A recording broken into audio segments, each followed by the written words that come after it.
Hello, I'm Susan Reisert, pastor and teacher here at Old South Church in Hallowell, Maine. This is the word of the week. This is Holy Week. Today is April 17th, and today's word is the word asterisk.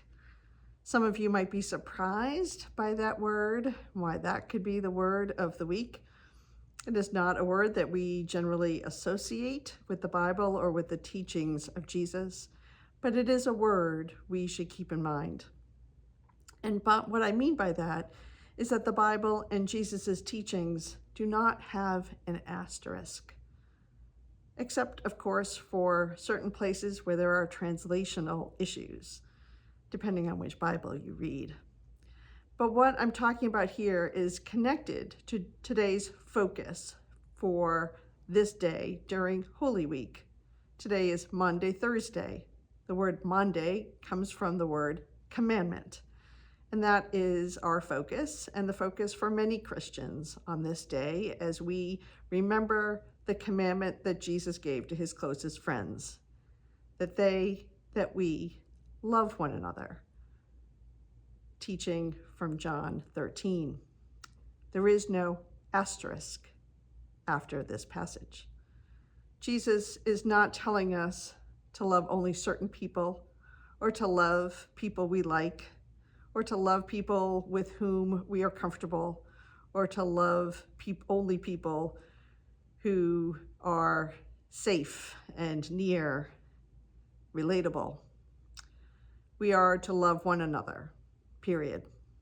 There is no asterisk. We are called to love people who make us feel uncomfortable.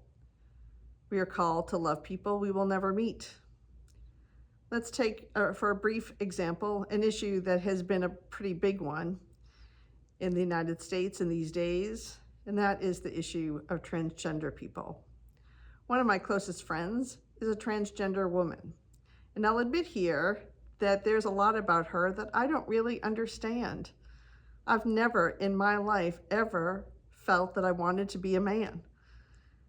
But it should not be a requirement to understand her and her experience in deciding whether or not I'm going to respect her, to allow her to be a dignified person, and for her to be loved by those around her and even people who have never met her, that she is still deserving of having and living a life where she is respected, where it is understood that she gets the full love of God as any other human being. I think that's what Jesus is getting at in that passage in the Gospel according to John about loving one another. This is one of Jesus's harder lessons, and it can be difficult to love one another and to love one another fully.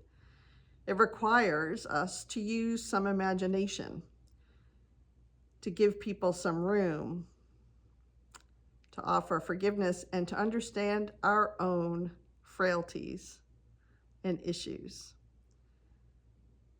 It demands that we see fully beyond our own selves, our own personal experience, and to understand that other people have different experiences and different perspectives than we do.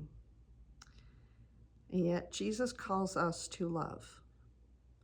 No asterisk.